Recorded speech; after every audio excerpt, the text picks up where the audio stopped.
آپ کے نصاب میں ایک کتاب شامل ہے مثالی خواتین۔ ایک کتاب آپ کے نصاب میں شامل ہے امہات المومنین۔ ان ساری کتابوں کا بھی یہی مقصد ہے کہ آپ اپنا آئیڈیل ان خواتین کو بنائیں جو واقعی آپ کے آئیڈیل بن سکتی ہیں، جن میں سے کئی نام لیا گیا۔ مجادلہ کی بات آئی کہ خواتین میں آج بھی جھگڑے کی عادت زیادہ ہے۔ مولانا سلمان ندوی صاحب کا نام جانتے ہیں؟ مولانا سلمان صاحب سے کسی نے پوچھا کہ دیکھیے مولانا علی میاں ندوی رحمۃ اللہ علیہ کا مزاج کتنا اچھا ہے اور آپ اتنے جذباتی رہتے ہیں، تو انہوں نے کہا بات تو صحیح ہے، بات صرف اتنی ہے کہ وہ حسنی ہیں اور ہم حسینی ہیں۔ حضرت معاذ اسلمی کا نام آیا۔ انہوں نے جو دنیا میں سزا کی مانگ کی، اصل میں ان کو اس بات کا یقین تھا کہ آخرت کی سزا دنیا سے بڑی ہے، اس لیے دنیا میں اگر پاکی ہو جائے تو بہتر ہے۔ ابھی جگہ جگہ استسقاء کی نماز ہو رہی ہے، ہم لوگ بھی اس کی حوصلہ افزائی کرتے ہیں، اس لیے کہ استسقاء کی نماز میں عام لوگوں کو جس طرح روتے ہوئے دیکھا ہے کہ میں سمجھتا ہوں کہ بارش نہ بھی ہو تو یہی بہت بڑی نعمت ہے کہ استسقاء کی نماز پڑھ کر کے رو لے اللہ کے سامنے۔ اتباع اصل میں ضروری ہے۔ قانون تو ہر ایک کے لیے ہوتا ہے، جب قانون کی پیروی کرنے والے لوگ ہوتے ہیں تب بہترین معاشرہ بنتا ہے۔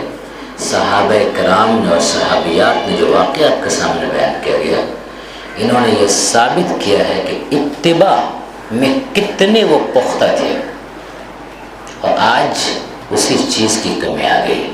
بڑی بڑی باتیں سب کچھ ہوں گی، بخاری پڑھیں گی، مسلم ترمذی پڑھیں گی، حدیث کی بڑی بڑی کتابیں پڑھیں گی، اور جا کے پھر بیٹھ کے اسی طرح موبائل تاکیں گی۔ ادھر کہیں گی بدنگاہی ناجائز ہے، قل للمؤمنات یغضضن من ابصارہن، آنکھ اٹھا کے ایسے دیکھ رہی ہوں گی۔ تو اتباع کی بہت کمی آ گئی ہے، اس پر دھیان دینا چاہیے۔ خواتین آج بھی بڑا کارنامہ انجام دے سکتی ہیں، اور بہت ساری خواتین انجام دے رہی ہیں۔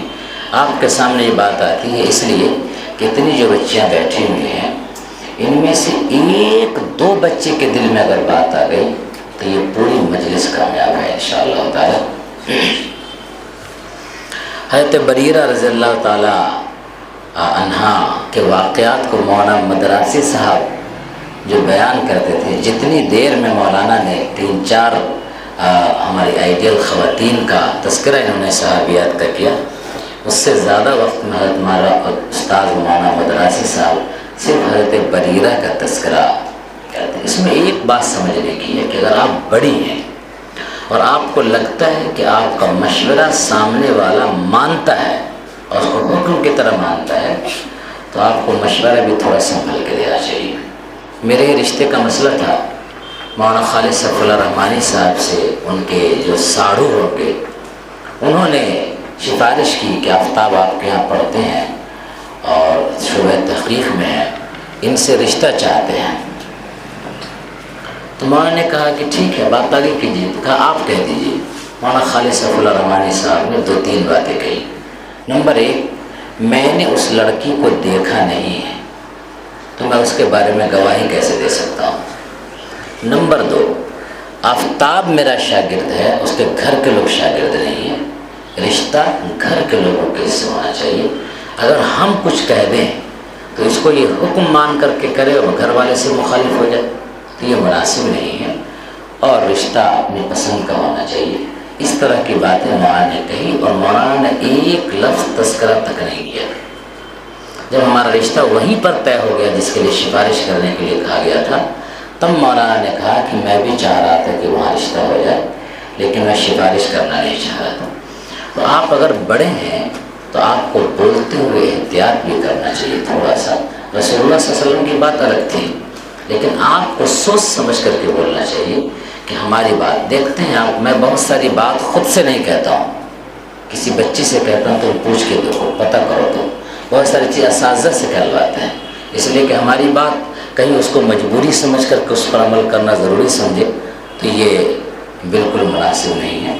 ایک بات جو ہے وہ اہم ہے. جو ابھی صدقے کی بات کہی، لکی صدقۃ ولنا ہدیۃ. بہت سارے لوگ بہت بڑے بقرات ہوتے ہیں، کہتے ہیں مدرسے کا کھانا نہیں کھائیں گے ہم، یہ زکوٰۃ کے پیسے کا بنتا ہے. اور بھائی مدرسے میں بچوں کے لیے کھانا بنا، وہ بچہ اگر مہمان کے طور پر آپ کو کھانا پیش کر رہے ہیں تو وہ درست ہے. اتنی سی بات ان کو سمجھ میں نہیں آتی ہے، بہت زیادہ جو ہے بقراتی چھاڑتے ہیں.